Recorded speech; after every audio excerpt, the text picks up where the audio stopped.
Hi everyone, my name's Z Razak from Tax Accounting. Got my new little studio set up here for some videos after some advice around how we should do it. The area I wanted to follow on from was my post last week, where we're going to give you a few videos insights on if you're a developer, you're buying commercial property, and the things that you need to be thinking about to get the best benefit out of your finances without hurting yourself in the process. One of the areas I mentioned, and number one, is VAT, and this is the area that people do get a bit worried about, but if you take good advice it can make a big difference. I'll give you an example.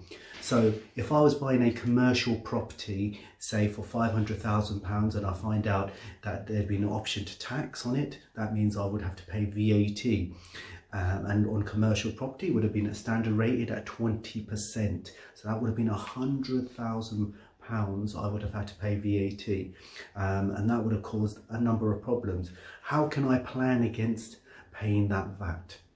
Number one, if there's a sitting tenant within the business which you're buying, i.e. the property, it's because you can actually claim something called transfer going concern, and therefore you don't have to pay VAT.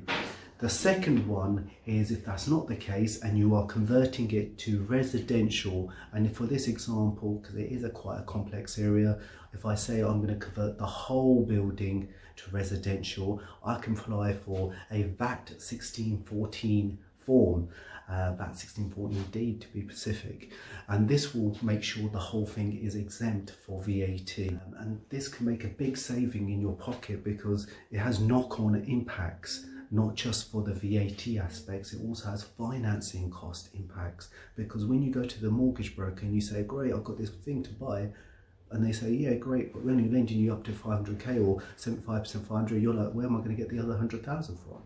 Then you have to do bridge finance and additional costs. This is saving you all this headache by getting that good planning up front, understanding how you're doing stuff, and that can make a big difference. That's how a good accountant, tax advisor, business advisor can help you in your property developing business. Thank you very much. See you, Razak.